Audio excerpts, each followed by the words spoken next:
lang po. Mahal, maganda na.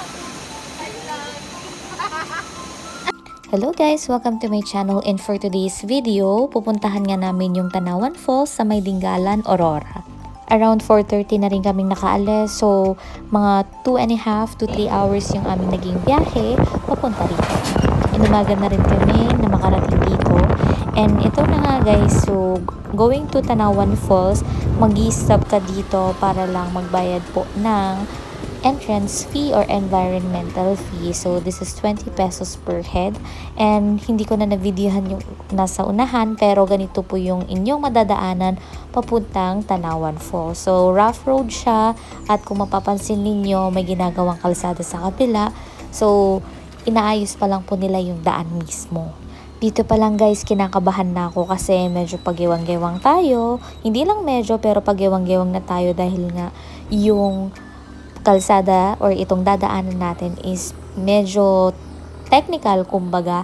Pero yung pinsan ko kasi nakaahon at nauna na, at yung sa amin medyo nag-alangan kami dahil hindi na nga masyadong makaakyat. Ewan ko kung sa sobrang kaba. Pero ito na nga yung mga sumunod na nangyari sa amin. Ayan, kung mapapansin niyo sa video na to, yan yung nakangat yung pinsan ko. At pagdating mo pala dito sa taas, ganito po yung makikita mo ninyo. So, napaka-relaxing niya, though nakakapagod din kasi naglakad na lang din ako. At iniwan ko na yung boyfriend ko sa baba kasi susunod na lang daw siya. Meron naman po palang nag-o-offer sa baba ng tricycle. So, 40 pesos per head po, paakyat. At it's another 40 pesos naman kung magpapahatid kayo pababa. Ayan. So, ito yung mga tricycle na aming naabutan. May mga angkas po sila na makakasama po namin. Hi guys! So, we're heading to Tanawan Falls. So, as you can see, ganito yung dadaanan dito mismo.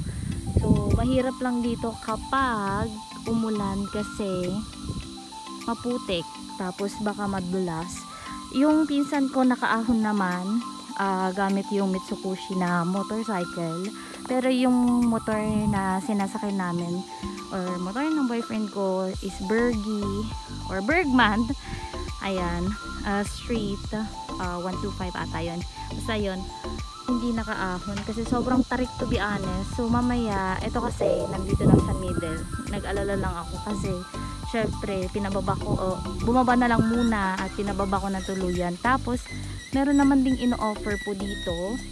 Ayan, may ino-offer din naman po dito na tricycle, pero yun nga lang 40 pesos per head kapag hatid ka po dito. Ayan yung view, 'di ba?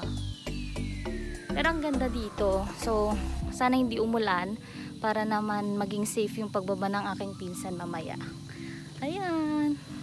At ito na nga, dumating ng aking boyfriend. Pagod na pagod siya kasi nga ang taas naman at ang tarik talaga dito. Akala nga namin ito na yung huli at masusulyapan na namin yung Tanawan Falls. Yun pala, it's another trip. Ito naman ay pababa. So, nabilang ko to, if I'm not mistaken, around 160 steps yung hagdanan na ito papunta doon. Ayan yung view. So, nalulula na ako kasi ang tarik talaga. Tapos another ulit, bababa ka dito papunta sa falls, and fast forward, medyo siguro mga 5 to 10 minutes walk po tayo dito. Tapos ito pala yung mga nauna na doon ay naka fast forward, kaya masyadong nakakahilo tong video na to.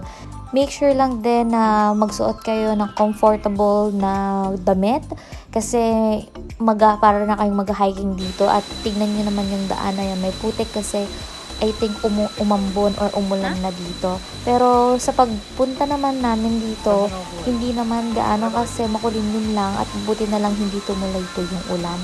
So ito guys, palobat na kasi yung phone ko dito, kaya medyo ayan, magalaw-galaw na tayo dito dahil I think around 4% na lang. Pero alam niyo guys, ang sarap ng tubig dito kasi malamig. Tapos maganda sana kung may bit-bit din or dalang pang swimming para lang ma-experience natin to. Pero yun na lang, ginawa lang namin sa day tour. Magbabalikan lang po kami from Dingalan, Aurora, going back to Balinggo, Pangasinan, since nandoon yung bahay namin. It's actually a good experience and trip ko na pumunta dito. Though hindi ako ganun ka-nature lover, but ito, na-appreciate ko yung beauty talaga ng nature. But again, thank you so much for watching. So be safe and have a good one. Bye!